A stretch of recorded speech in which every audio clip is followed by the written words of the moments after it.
Assalamualaikum warahmatullahi wabarakatuh. Nama saya Rani Julia dari Akademi Keperawatan di Universitas Islam Asy-Syafi'iyah. Saya akan menjelaskan tentang lalat, yaitu Chrysomia megacephala dan Chrysomia beziana. Lalat adalah jenis serangga dari ordo Diptera, yaitu ada Chrysomia megacephala, hospes definitif hewan dan manusia. Sedangkan hospes perantara yaitu ada manusia, makanan, minuman, kotoran, bangkai. Chrysomia megacephala lebih dikenal sebagai lalat jamban oriental dan lalat ini termasuk anggota keluarga Callipotridae. Filum Arthropoda, kelas Insecta, ordo Diptera, keluarga Callipotridae, genus Chrysomia, spesies Chrysomia megacephala. Penyakit dan cara infeksi. Penyakitnya yaitu demam tifoid atau demam tifus adalah penyakit yang disebabkan oleh infeksi bakteri Salmonella typhi. Tifus dapat menular dengan cepat, umumnya melalui konsumsi makanan atau minuman yang sudah terkontaminasi oleh bakteri Salmonella typhi. Biasanya bakteri Salmonella typhi ini dibawa oleh lalat hijau atau Chrysomia megacephala yang hinggap pada makanan ataupun minuman. Menurut hasil penelitian, ditemukan positif Salmonella typhi dengan persentase 70% dan Salmonella paratyphi dengan persentase 20%. Salmonella typhi ini merupakan penyebab infeksi utama pada manusia, dan infeksi dari bakteri ini bersumber dari manusia. Organisme ini hampir selalu masuk melalui jalan oral, biasanya dengan mengkontaminasi makanan atau minuman. Salmonella yang tertelan mencapai usus halus, masuk ke dalam aliran limfatik, dan kemudian masuk ke aliran darah. Organisme ini dibawa oleh darah ke berbagai organ, termasuk usus. Salmonella bermultiplikasi di jaringan limfoid usus dan diekskresikan di dalam feses, menurut Jawed tahun 2005. Lalu ada morfologi Chrysomia megacephala. Dari pengamatan dan pengukuran yang telah dilakukan, tanda-tanda morfologi Chrysomia megacephala yaitu warna tubuh hijau kebiruan metalik, panjang tubuh 9,5 mm, panjang venasi sayap 5 mm, toraks berwarna hijau metalik kecoklatan, permukaan tubuh tertutup dengan bulu-bulu pendek keras dan jarang letaknya. Abdomen berwarna hijau metalik mempunyai garis-garis transversal. Pada bagian mulutnya berwarna kuning, mata berukuran besar dan berwarna merah gelap, sayap jernih dengan guratan urat-urat yang jelas. Ini adalah contoh gambarnya. Lalu ada siklus hidup Chrysomia megacephala. Daur hidup telur, larva, pupa, dewasa atau imago. Ini merupakan metamorfosis sempurna. Lalat bertelur pada karkas, feses, atau bahan organik yang membusuk. Jumlah telur rata-rata 254 butir. Telur menetas selama 9-10 jam. Lama stadium larva sekitar 4 hari. Lalat dewasa dapat hidup sampai 105 hari. Perkembangan dari telur hingga dewasa memerlukan waktu 7-21 hari, menurut Wahyudi tahun 2015. Lalu ada epidemiologi Chrysomia megacephala.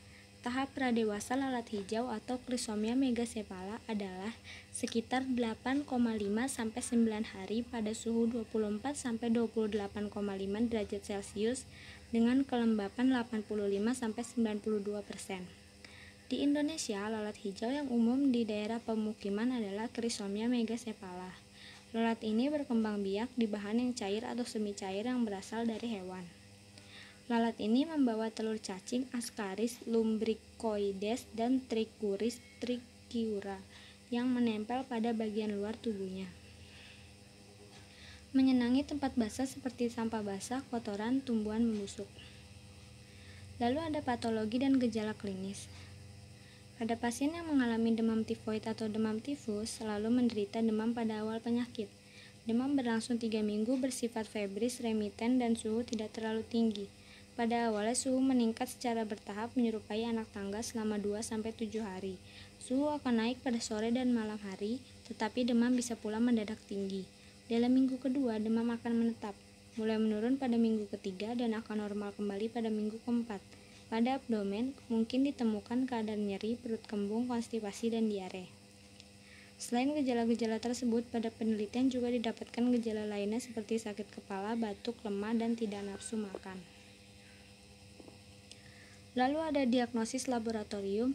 Diagnosis klinis perlu ditunjang dengan hasil pemeriksaan laboratorium. Pada kasus demam tifoid, tes laboratorium antara lain 1. Darah tepi, leukopeni polimorfonuklear dengan limfositosis yang relatif pada hari ke-10 dari demam menunjukkan arah diagnosis demam tifoid menjadi jelas. Uji serologis Widal. Uji ini merupakan suatu metode serologik yang memeriksa antibodi aglutinasi terhadap antigen somatil O. Hasil uji Widal yang positif akan memperkuat dugaan pada penderita demam tifoid. Lalu ada isolasi kuman. Diagnosis pasti demam tifoid dilakukan dengan isolasi Salmonella typhi. Isolasi kuman ini dapat dilakukan dengan melakukan biakan dari berbagai tempat dalam tubuh. Lalu ada pencegahan dan pengobatan. Pengobatan. Konsumsi antibiotik adalah satu-satunya pengobatan paling efektif untuk demam tifoid.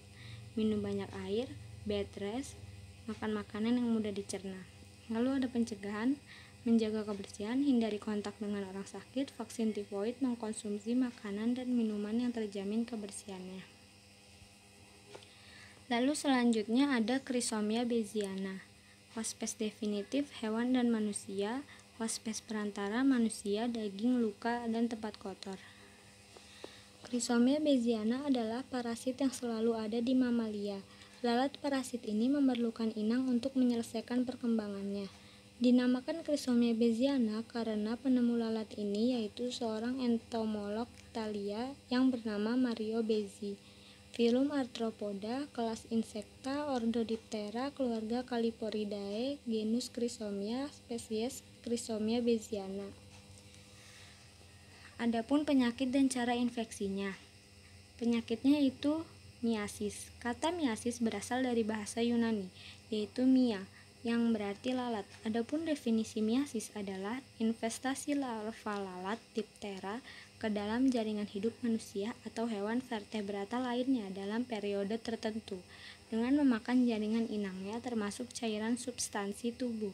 Pada miasis, lalat betina Chrysomia beziana akan meletakkan telurnya di tepi luka tersebut. Telur ini mempunyai daya rekat yang kuat sehingga tidak mudah jatuh ke tanah oleh gerakan. Dalam waktu kurang dari 12 jam, telur akan menetas menjadi larva dan bergerak masuk ke dalam jaringan.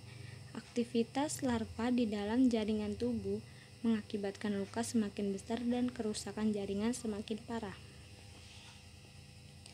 Lalu ada morfologi Chrysomia beziana. Berwarna biru metalik, biru keunguan atau biru kehijauan.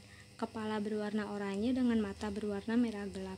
Panjang tubuhnya rata-rata 10 mm dengan lebar kepala berkisar rata-rata 4,1 mm. Perbedaan antara lalat betina dan jantan terletak pada matanya. Lalat betina memiliki celah yang memisahkan mata kanan dan kiri lebih lebar dibandingkan lalat jantan. Ini adalah contoh fotonya. Lalu ada siklus hidup Chrysomia beziana. Siklus hidup lalat Chrysomia beziana terbagi menjadi 4 tahap, yaitu telur, larva, pupa, lalat. Dari telur menetas menjadi larva instar 1, L1 sampai dengan larva instar 3, L3. Memerlukan waktu 6 hingga 7 hari. Selanjutnya L3 akan jatuh ke tanah dan membentuk pupa.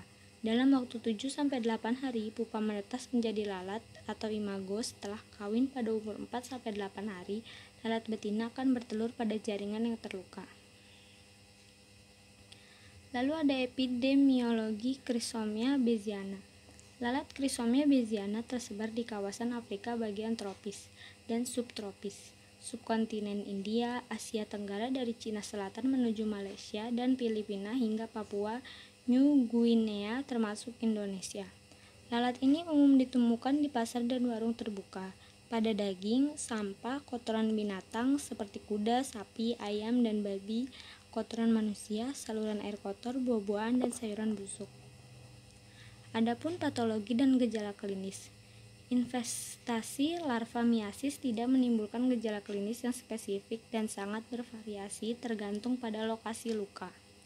Gejala klinis pada hewan yaitu demam, radang, peningkatan suhu tubuh, kurang nafsu makan, tidak tenang sehingga mengakibatkan ternak mengalami penurunan berat badan dan produksi susu, kerusakan jaringan, infertilitas, hipereosinofilia, serta anemia. Apabila tidak diobati, miasis dapat menyebabkan kematian ternak sebagai akibat keracunan kronis amonia. Gejala umum yang terjadi pada miasis manusia antara lain demam, gatal-gatal, sakit kepala, vertigo, eritema, radang, pendarahan, serta memicu terjadinya infeksi sekunder oleh bakteri. Gambaran darah penderita miasis akan menunjukkan gejala hipereosinofilia dan meningkatnya jumlah neutrofil. Adapun diagnosis laboratorium, penegakan diagnosis miasis pada penderita adalah dengan ditemukannya larva Chrysomia beziana pada daerah luka. Identifikasi larva lalat dilakukan di bawah mikroskop stereo untuk melihat spirakel anterior dan posterior serta bentuk spina atau duri yang khas pada masing-masing spesies larva lalat. Dalam beberapa kasus, miasis terjadi dalam bentuk multi-investasi. Ini adalah contoh gambar dari miasis multi-investasi. Lalu ada pengobatan. Pengobatan terhadap penyakit miasis dapat dilakukan dengan cara antara lain: yang pertama, bersihkan luka dengan antiseptik yang ada, lalu keluarkan larva dari dalam luka dengan cara dicabuti, tetapi sebelumnya larva harus dibunuh dulu menggunakan insektisida seperti Koumapos, diazinon, ivermectin. Setelah larvanya habis dicabuti, berikan salep diazinon atau Koumapos 2% dalam vaselin dioleskan langsung di sekitar borok untuk mencegah infeksi ulang. Untuk mencegah infeksi sekunder, diberikan antibiotik penisilin 20.000 IU per kilogram berat badan dan sulfanilamida serbuk. Untuk mempercepat kesembuhan luka dapat diberikan minyak ikan karena mengandung vitamin A dan D yang bagus untuk regenerasi kulit. Lalu ada pencegahan. Yang pertama ada hygiene sanitasi, lalu ternak yang menderita miasis harus diobati hingga tuntas, lalu ada menutup makanan atau minuman agar tidak dihinggapi lalat. Lalu di sini ada studi kasusnya, yaitu identifikasi Salmonella SP pada lalat rumah, Musca domestica, dan lalat hijau Chrysomia megacephala di Pasar Legi Citra Niaga, Jombang.